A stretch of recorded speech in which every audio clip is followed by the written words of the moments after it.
안녕하십니까, 레필입니다. 3월 4일 두산 에너빌리티 보도록 하겠습니다.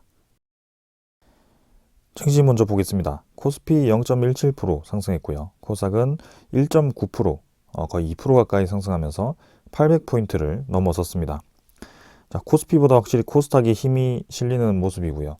지금 코스피의 상위 종목을 보시면 한농화성, 코스모 신소재, 뭐 이런 이제 소재 관련 종목들이 상당히 이제 많이 올랐습니다.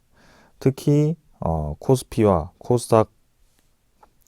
코스닥에는 상위 종목에는 소재 관련 종목이 없지만 시가총액이 높은 에코프로비엠이라든지 그런 LNF라든지 그런 2차 전지 관련 소재 종목들이 상당히 이제 많이 올라가면서 코스닥을 좀 상승 견인을 했습니다. 그래서 그런 시총 상위 종목들이 상당히 이제 시가총액이 10조 이상 되는 종목들이 많아졌고요. 외국인 투자자가 그런 종목들을 좀 집중적으로 매수를 한 것으로 보여집니다. 코스피는 크게 올라가지 못했고 2400선으로 진행이 되었고요.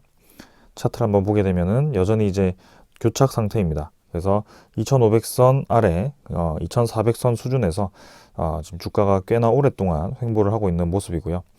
올 초부터 지금 이제 2400선을 회복한 이후에 계속 멈춰 있는 모습입니다. 그러나 이제 지금 상승을 하지 못한다고 해서 크게 문제가 있는 것은 아닙니다. 당연히 이제 저점을 찍고 빠르게 상승한 것에 대한 소화 기간이 필요할 수도 있고요. 그리고 장기 이평선들이 이렇게 옆으로 횡보를 한다는 것 자체가 서서히 이제 주가가 하락을 멈추고 상승을 하는 패턴으로 진행이 되고 있다는 겁니다. 그래서 우리는 오래전부터 이러한 박스권을 지켜보고 있는 상황이고요.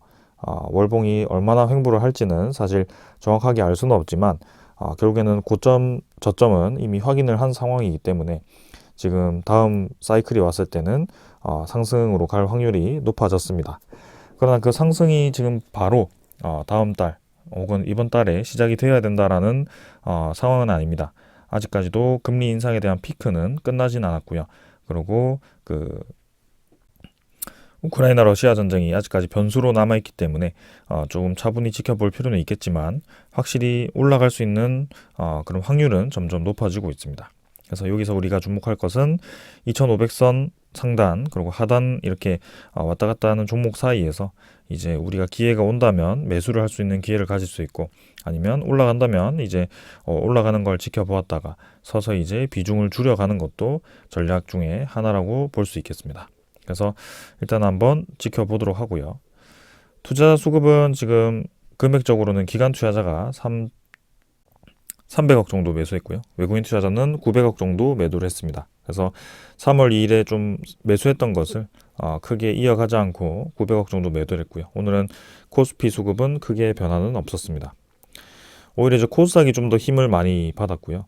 최근에 확실히 좀 강하게 올라가주고 있습니다. 그래서 코스닥이 지금 저점을 찍고부터 상당히 지금 빠르게 올라가고 있는데요. 사실 시가총액이 높은 종목들이 지금 상당히 많이 올랐기 때문에 코스닥 지표가 많이 올랐다고 볼 수 있을 것 같습니다.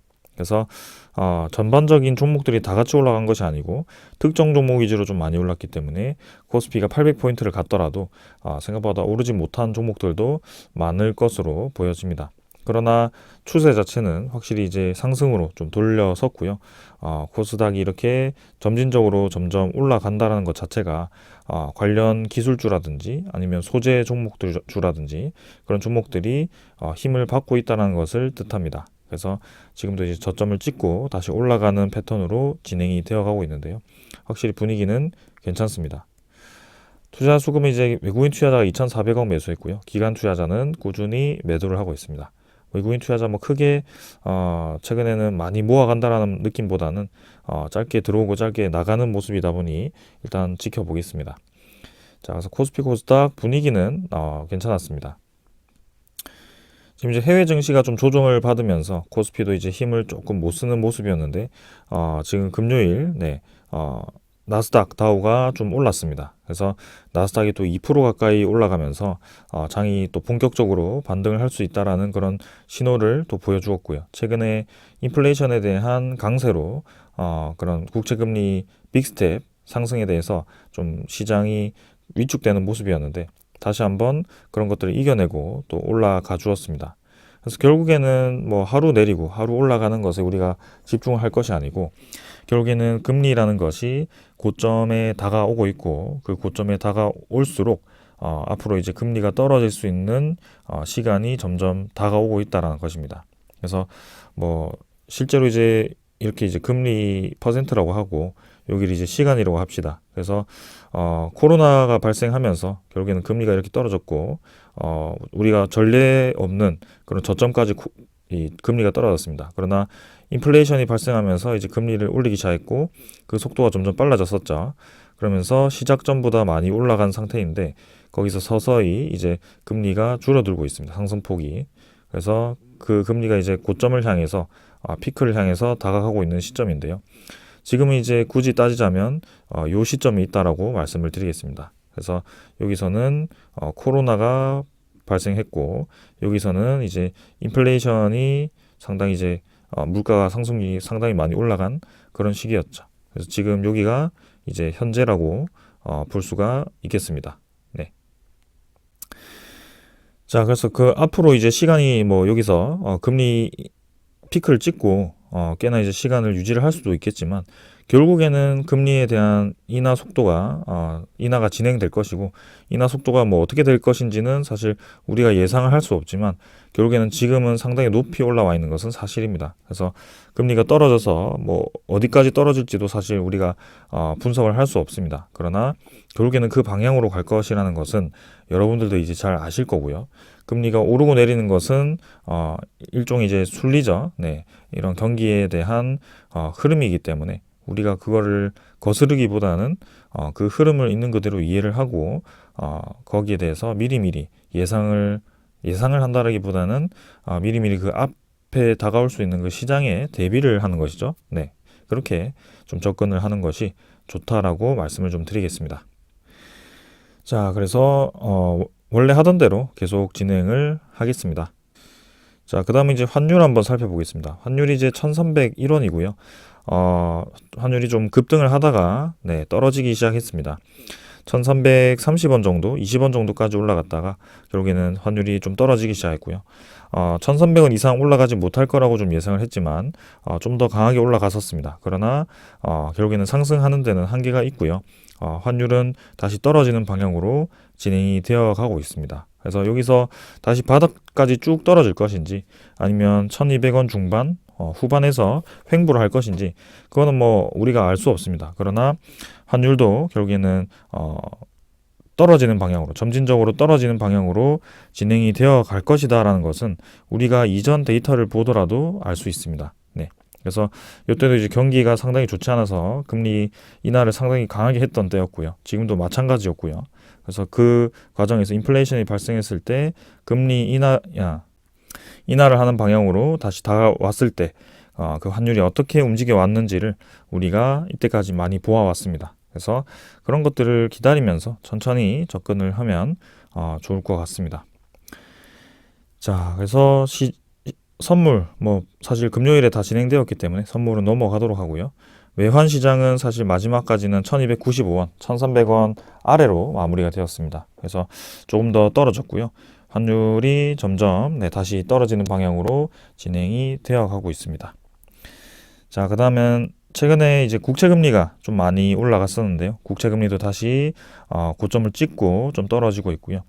바짝 이제 올랐다가 또 바짝 떨어지는 모습입니다. 그래서 이런 것들이 일종의 이제 심리적인 부분이죠. 시장이 굉장히 심리적으로 불안하다는 것이고요.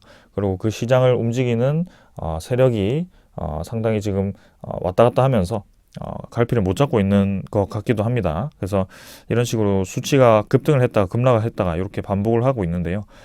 결국에는 뭐 거기에 맞춰서 이 뉴스를 보면 한날은 뭐 디플레이션이 된다고 했다가 한날은 인플레이션이 된다고 했다가 이렇게 왔다 갔다 하는데요. 그거를 우리가 하루하루를 분석할 필요는 없고요. 결국에는 추세 자체는 지금 인플레이션에서 디플레이션으로 가는 방향으로 진행이 되어 가고 있다는 것이고요.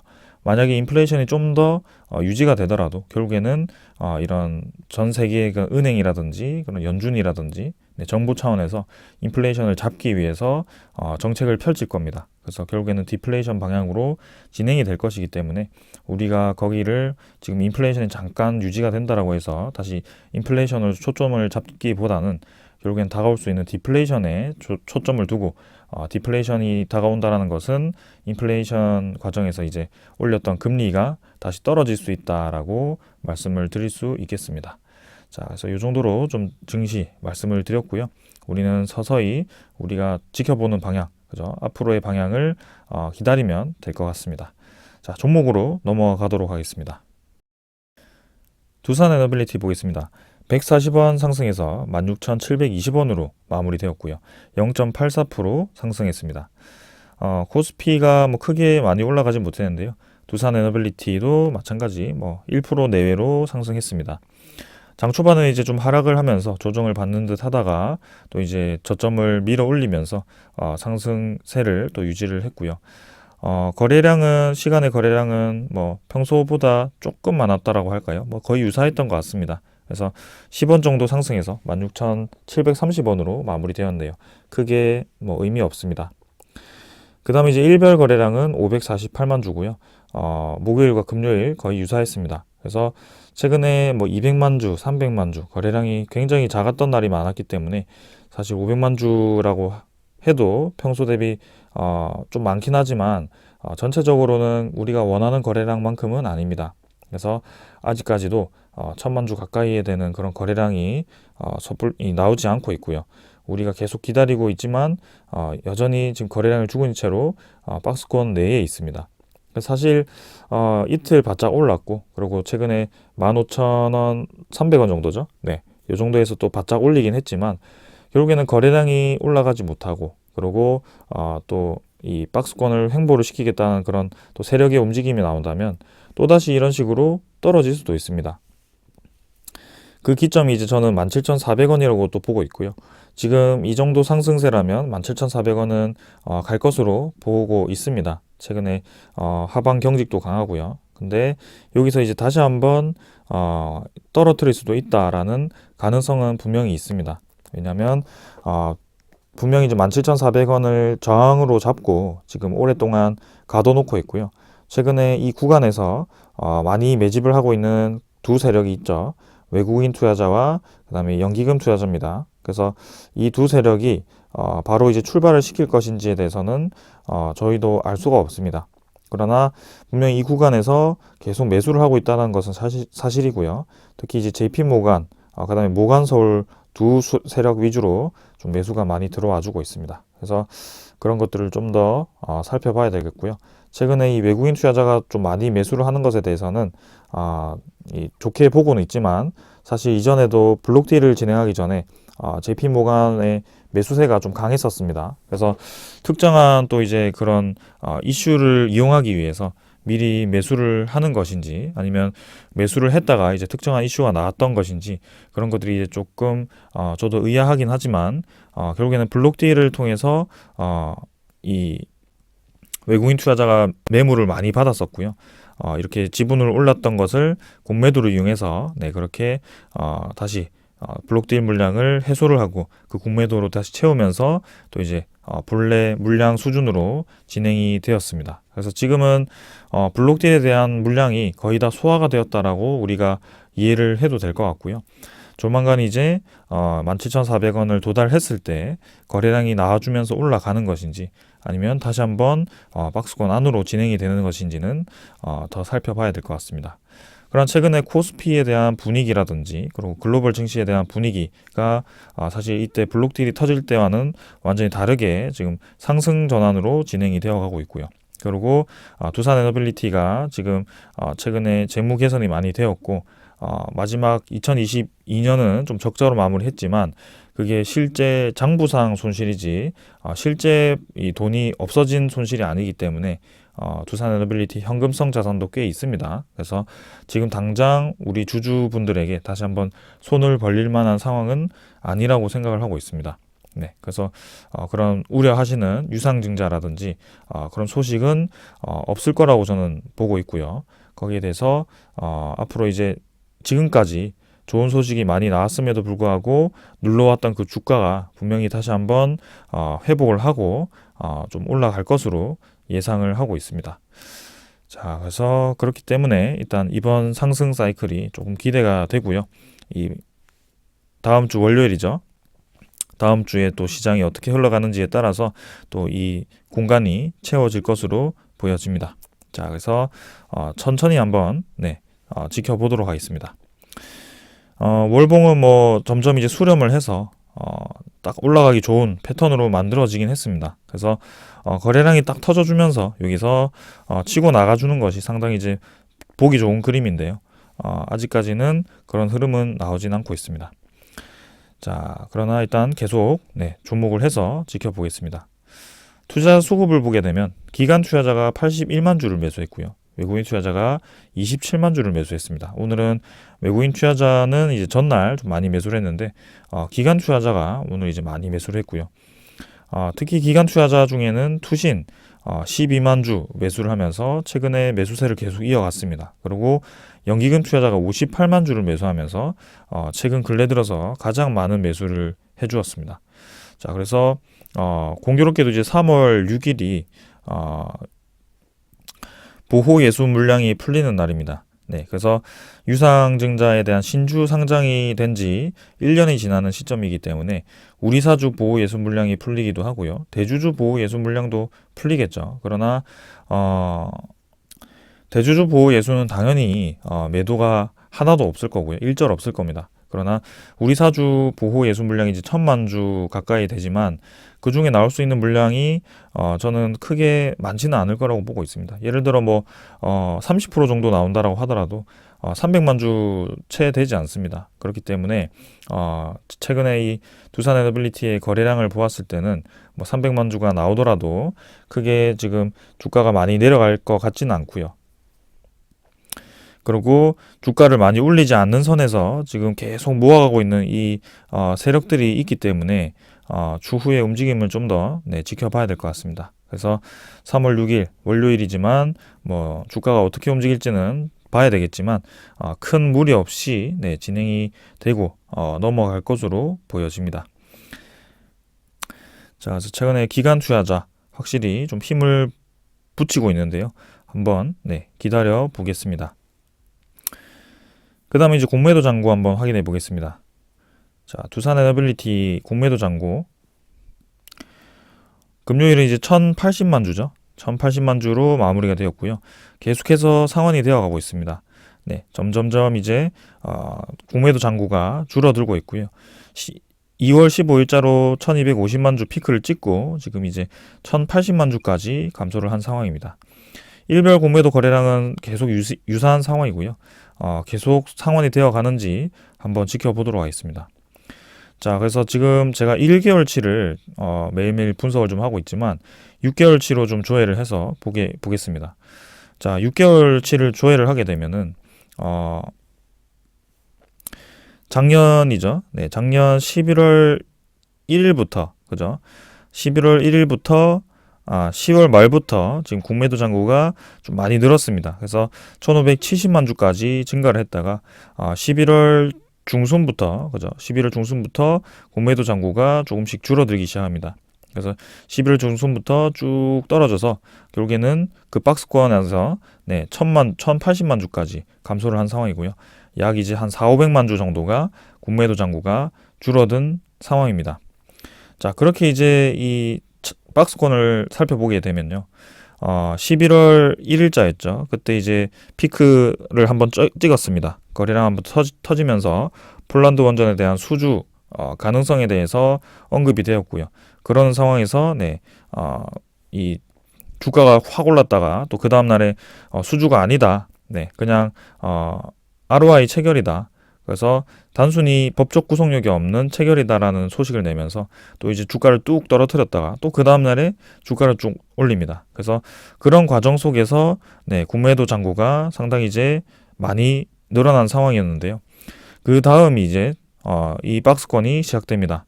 네, 아주 지루한 횡보가 계속 이어지는데요. 11월 중순부터 지금까지 이어지는 동안 아까 1,500한 50만 주 정도 했죠. 공매도 잔고가 지금 1,080만 주까지 줄었습니다. 그래서 약 450만 주 정도가 공매도 잔고가 줄었다라는 것을 볼 수가 있습니다. 네, 그렇게 이제 생각을 하고 누적 집계를 한번 살펴보도록 하겠습니다.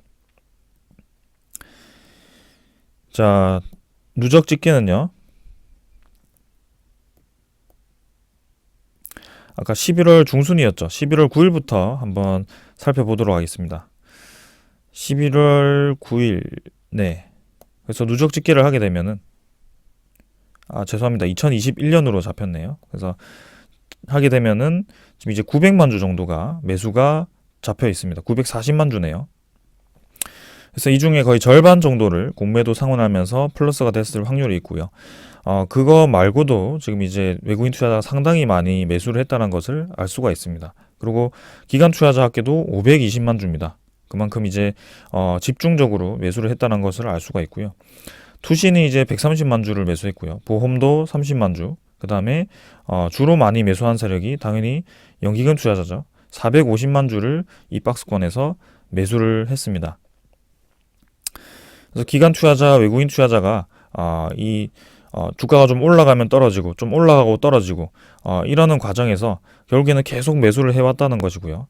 프로그램을 이용해서 매수를 계속 했다는 것입니다. 근데 그 중에 이제 개인 투자자는 1,470만 주를 매도를 하면서 결국에는 버티지 못하고 이탈하는 투자자들이 많이 생긴 그런 박스권이었습니다. 전형적인 저는 매집 포인트라고 보고 있고요. 결국에는 이렇게 지루한 과정을 이겨냈을 때 나올 수 있는 그런 상승세가 어떻게 나올 것인지, 그리고 거래량을 어떻게 터뜨릴 것인지는 우리가 지켜보면 될 것 같습니다. 그래서 시간을 가진 투자자들이 결국에는 수익을 얻을 것이고요. 우리가 두산 에너빌리티를 바라보는 이 시각이 틀리지 않았다는 것을 증명해 줄 것으로 보여집니다. 그래서 조금만 더 시간을 가지고 지켜보면 좋을 것 같습니다. 자, 그 다음에 이제 두산 에너빌리티 대차잔고 확인해 보겠습니다. 대차잔고는 3월 2일자로 좀 늘었다가 또 이제 3월 3일자로는 또 줄었습니다. 그래서 바짝 늘었다가 줄었다가를 반복을 하면서 결국에는 2,820만 주 대차잔고는 크게 늘지 않았습니다. 그래서 계속 이제 2,800만 주, 2,700만 주 뭐 이렇게 대차잔고가 횡보를 하고 있는 상황이고요. 저 11월 달이죠. 11월 중순에는 사실 3,000만 주 수준이었습니다. 그래서 3,200만 주까지 늘었던 대차잔고가 마찬가지로 지금 2,800만 주, 한 400만 주 정도 감소를 한 상황이고요. 두산 에너빌리티가 한참 유상증자를 진행하고 뭐 블록딜을 진행하고 그때는 대차잔고가 6천만 주, 7천만 주까지 올라갔던 종목입니다. 그러나 지금 주식수가 많이 늘어났음에도 불구하고 대차잔고가 크게 많이 늘어나지 않았다는 점, 그리고 계속 유지를 하고 있다는 점은 상당히 괜찮다, 긍정적인 흐름이다라고 보고 있습니다. 자, 그 다음에 이제 외국인 추적 물량은 아까 7만 주 정도였는데요. 지금 17만 주 정도를 매도를 했습니다. 그래서 차이가 한 40만 주 정도 발생을 했지만 사실 전날에 워낙 이제 많이 매수를 했기 때문에 크게 무리가 없다라고 보고 있습니다. 그래서 보율은 12.77%로 진행이 되었고요. 투자자 수급을 보게 되었을 때, 거래원을 보게 되었을 때 최근 20일 동안의 거래원을 보시면은 JP모간이 170만 주, 모간서울이 94만 주. 그래서 이 두 투자자가 상당히 집중적으로 많이 매수를 하고 있었다는 것을 알 수가 있습니다. 사실 아직 MSCI 리밸런싱을 생각을 해본다면 MSCI 리밸런싱이 모간서울 기준이죠. 그래서 JP모간 모간서울이 만약에 이제 두산 에너빌리티의 비중을 코스피에서 늘렸다면 이렇게 매수가 충분히 들어올 수도 있었다. 뭐 그렇게 생각을 하기도 합니다. 그래서 단순히 이제 어떤 의도가 아니고 그렇게 비중이 늘어났기 때문에 외국인 투자자가 이렇게 매수를 했다라고 한다면 우리 투자자분들에게는 상당히 좋은 소식일 수 있는 거죠. 그래서 공매도를 상환하면서 외국인 투자자가 지금 집중적으로 매수를 했다는 것은 분명히 어떤 의의가 있을 거라고 생각을 하고 있습니다. 자, 여기서 MSCI 리밸런싱을 잘 모르시는 분들에게 잠깐 설명해 드리면 1년에 총 4번이죠. 4번 정도의 리밸런싱이 있습니다. 그게 2월, 5월, 8월, 11월인데요. 반기 리밸런싱이라고 해서 5월과 이제 11월이 상당히 이제 크게 리밸런싱이 진행되는 달이고요. 2월과 8월은 그냥 분기이기 때문에 크게 많지는 않습니다. 그러나 확실히 이제 외국인 투자자가 최근에 이제 코스피에 유입이 좀 되었다는 것은 그런 비중이 달라졌다라고 볼 수 있을 것 같고요. 최근에 2차 전지 관련 종목들이 집중적으로 매수가 되어지고 있다는 점에서도 충분히 그 MSCI 리밸런싱과 관련도 있을 수 있을 것 같습니다. 일단 두산 에너빌리티에 많이 유입이 됐다는 것은 긍정적인 신호라고 볼 수도 있겠습니다. 자, 그래서 일단 최근에 뭐 어떤 이유든 지금 외국인 투자자가 집중적으로 매수를 하고 있다는 것이고 연기금 투자자도 많이 매수를 하고 있다는 것입니다. 그래서 결국에는 박스권 안에서 세력들은 계속 매수를 해왔고 개인 투자자들만 이탈을 한 상황이고요. 반복적인 상승 흐름이 지겹긴 했지만 분명히 그 기간 동안 두산 그룹 자체가 좋은 발판을 마련을 하고 있습니다. 그래서 우리가 전혀 급하지 않게 지금 이끌어 가도 된다라고 볼 수 있는 것이고요. 두산 에너빌리티 뿐만이 아니고 그 아래 자회사들 두산 퓨얼셀이라든지 두산 밥캣도 지금 주가를 살펴보았을 때는 상승세를 유지를 하고 있습니다. 그렇기 때문에 지분 가치를 따졌을 때도 두산 에너빌리티도 같이 올라갈 수밖에 없는 그런 구조로 진행이 되어 가고 있다는 점이고요. 두산 에너빌리티 지주사 두산도 마찬가지입니다. 같이 좀 상승세를 유지를 하고 있습니다. 자, 그래서 아무래도 올해 두산 그룹의 가장 관심사는 두산 로보틱스죠. 네, 그래서 대형 IPO라고 지금 주목을 받고 있고요. 최근에 이제 국내외 대형 증권사를 대상으로 RFP죠. 입찰 제한 요청서를 보냈다라고 합니다. 그래서 투자금 유치를 위해서 이렇게 진행을 한다는 것이고요. 올해 두산 로보틱스를 상장시키기 위해서 그 과정이 진행이 되고 있습니다. 최근에 이제 삼성 그룹도 그렇고요. 현대도 그렇고요. 지금 이제 로봇 쪽에 많이 투자를 하는 추세입니다. 그래서 두산도 오랫동안 로보틱스를 이제 2015년에 만들었고요. 산업용 협동 로봇 제조사로 이제 기술력을 좀 인정을 받고 있는 상황이었는데요. 최근에 다시 한번 주목을 받으면서 진행이 되어가고 있습니다. 그래서 최대 주주가 이제 90.9%를 보유한 두산인데요.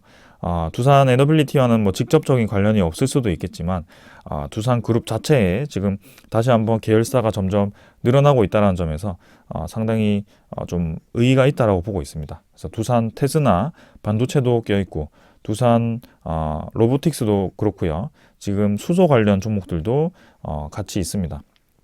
그래서 두산 에너빌리티를 포함한 지금 두산 그룹 자체가 다시 한번 부활을 하기 위해 준비를 하고 있다라고 보여지고 있고요. 전반적인 흐름이 개선이 되고 있다는 점에 이렇게 말씀을 좀 드립니다. 자, 그리고 그 다음 전해드릴 소식은요. 자, 미국에서 이제 캘리포니아주 마지막 원전 계속 가동 승인을 했다라고 합니다. 최근에 원전에 대한 신규 건설도 많이 언급이 되고 있지만 이제 기존에 지어왔던 이제 오래된 설계 수명이 완료된 원전들을 이제 어떻게 할 것이냐에 대해서 많이 논쟁이 오가고 있습니다. 그러나 이제 결론은 최근에 탈탄소를 하기 위한 그 신재생 에너지에 주목을 했다라는 점에서 그 에너지 공백이 많이 생기게 되었습니다. 그래서 석탄 에너지를 빠르게 이제 없애고 그걸 이제 신재생 에너지와 다른 이제 무탄소 에너지로 채우겠다라는 것인데요. 아무래도 원전 같은 경우는 평소에 생산하던 전력이 상당히 많기 때문에 원전마저 이제 이 폐기를 했을 때는 상당히 그 전력 공백이 크다라고 이렇게 판단을 한 것 같습니다. 그래서 미국도 그렇고요. 최근에 이 유럽 쪽도 그렇고 독일도 그렇고 벨기에도 그렇고요. 이 수명 연장을 계속 진행을 하고 있는 상황입니다. 설계 수명이 완료되었다라고 해서 사실 원전이 더 이상 쓸 수 없는 상태인데 사용을 한다는 것이 아닙니다. 설계 수명은 단순히 그냥 설계적으로 수명을 계산한 것이고요. 실제로는 그 이상 수십 년을 사용해도 큰 문제가 없다라는 분석하에 이렇게 미국도 연장을 한 것입니다. 자, 그래서 캘리포니아주에서 이제 전력 생산의 9%를 차지하는 원전 수명을 연장하는 법을 이제 통과를 시켰고요. 여름철 폭염과 이제 전력 수요에 대한 급증으로 재생에너지 전환의 속도가 나지 않자 이렇게 결정을 했다라고 합니다. 그래서 최근에 2차 전지 관련 종목들이 많이 올라가고 있는데요. 그만큼 2차 전지 관련 그런 수요가 늘어났기 때문입니다. 그래서 결국에는 전지에 대한 수요가 늘어난다는 것이 전기 에너지에 대한 수요가 늘어난다는 것이고요. 그 전기를 충전하기 위한 인프라라든지 전체적인 전력 수요가 늘어날 것으로 예상이 됩니다. 그러나 그 전력을 생산할 수 있는 기반 자체는 결국에는 이런 에너지 플랜트 관련 기업들인데요. 그런 에너지 기반을 제작할 수 있는 기업들이 또다시 관심을 받을 것으로 예상이 되고 있습니다. 그렇기 때문에 지금 그 에너지 공백을 메우기 위해서 이런 설계 수명이 완료된 원전들도 다시 한번 관심을 받고 있고요. 우리나라도 이제 올해 4월부터 고리 2호기 원전 발전소가 멈춘다라고 합니다. 그래서 계속해서 이제 설계 수명 연장에 대해서 이 논쟁을 하고 있고, 그 과정에서 이제 핵 폐기물이 꽉 찼을 때에 대한 대안도 준비를 하고 있습니다. 그래서 원전 내부에 있는 습식 저장된 핵 폐기물을 이제 처리를 해야 되는 상황에서 이제 건식 저장 방법이 그 대안으로 떠오르고 있는데요. 그 건식 저장 방법은 두산 에너빌리티의 캐스크죠. 핵 폐기물 보관 용기입니다. 그래서 그 금속으로 된 용기를 이제 최초로 인증을 받았고요. 우리나라에서 독보적으로 생산할 수 있는 기업입니다. 미국에도 많이 수출을 했었고요. 그래서 이런 원전 수명 연장과 그다음에 핵 폐기물 처리, 그다음에 원전 그 해체죠. 그런 관련 기업도 두산 에너빌리티가 빠질 수 없는 상황입니다. 그래서 앞으로 이 전력 수요가 높아지고 그럼에 따라서 계속해서 이 두산 에너빌리티는 주목을 받을 수밖에 없는 상황으로 진행이 되어가고 있다는 점이고요. 저는 기다려 봄직하다라고 계속 말씀을 드리겠습니다. 자, 그리고 이제 두산그룹이 친환경 에너지 첨단 산업으로 이제 미래를 준비한다라고 하는데요. 우리는 이제 두산 에너빌리티에 투자를 하고 있기 때문에 두산 에너빌리티 위주로 좀 말씀을 한번 드려보겠습니다. 여기는 이제 두산 에너빌리티가 이제 발전용 대형 가스터빈 개발을 했고요. 수소 가스터빈으로 이제 사업 영역을 확장하고 있고, 그 다음에 SMR 주기기 시장에서 선도적인 입지 확보에 속도를 내고 있다라고 또 이제 얘기가 되고 있습니다. 자, 그래서 우리가 원전, 대형 원전 시장이 있고요. 그 다음에 SMR 소형 원전 시장이 있고요. 가스터빈 시장이 있고요. 그 다음에 해상풍력 시장이 있습니다. 자, 그러나 우리가 여기서 좀 주목을 해야 될 점이 있습니다. 두산 에너빌리티에 대한 사업 체질이 완전히 이제 바뀌고 있다는 점인데요. 이전에 이제 두산 에너빌리티가 전성기를 누렸을 때는 두산 인프라코아, 그 다음에 두산 건설, 이 중심으로 해서 건설 관련 큰 프로젝트들 있죠. 그런 대형 공사 위주로 이제 수주를 했었는데요. 최근에 들어서 이제 좀 기자재 관련 사업으로 많이 좀 개편이 되고 있다는 점이 보여지고 있습니다. 그래서 대형 원전도 이제 뭐 EPC 설계라든지 EPC 건설이라든지 그 이집트 원전 1.6조 그런 건설도 있지만, 결국에는 이제 주기기 공급 차원에서 상당히 이제 그런 기자재 공급을 많이 하고 있고요. 증기 발생기라든지 그런 공급을 많이 하고 있습니다. 그리고 SMR도 결국에는 플랜트 전체 전반적인 건설은 두산 에너빌리티가 맡지 않고 그 기자재 공급을 하는 입장에서 SMR 시장에 들어간 것입니다. 그리고 가스터빈도 마찬가지, 가스터빈에 대한 그 터빈 공급이고요. 해상풍력도 마찬가지입니다. 결국에는 터빈과 그런 기자재 공급에 초점을 두고 있습니다. 그래서 그 외산 1위 기업이죠.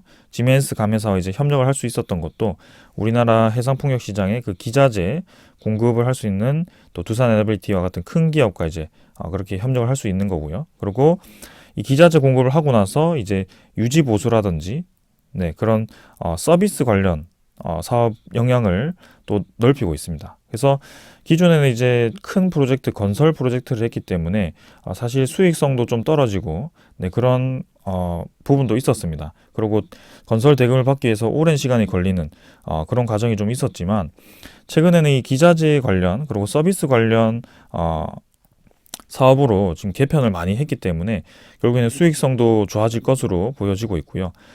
결국에는 이제 기자재를 찍어내서 이 공급을 하는 입장이기 때문에 이전에 두산 에너빌리티 회장이죠. 네, 회장도 얘기했듯이 SMR 관련 지금 TSMC와 반도체에서의 TSMC가 있다면 SMR에서는 이제 두산 에너빌리티가 있다라고 얘기한 듯이 결국에는 초점이 그렇게 맞춰져 있다는 것입니다. 그래서 그렇게 기자재를 만들어서 팔게 되면 결국에는 수익성이 증가할 수밖에 없다라는 점이고요.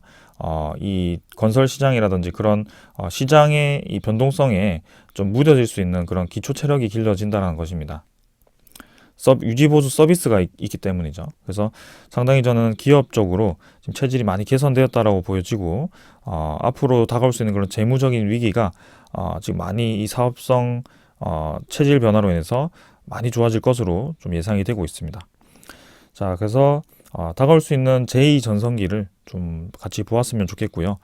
최근에 주가는 좀 시원시원하게 올라가지 못하고 있지만 분명히 그 시원시원한 준비를 하고 있다라고 저는 보여지고 있습니다. 그래서 올해 지금 3월 이제 들어갔는데요. 올해도 이제 신한울 3, 4호기 이제 3월에 계약을 할 것으로 예상이 되고 있고 그 다음 달 4월 달에는 미국과 이제 원전 협력을 할 것으로 또 예상이 되고 있는데 거기에 대해서 어떤 식으로 또 이렇게 두산 에너빌리티 주가가 움직일지 한번 같이 지켜보시면 좋을 것 같습니다. 자, 오늘 여기까지 하고 마무리하겠습니다. 감사합니다.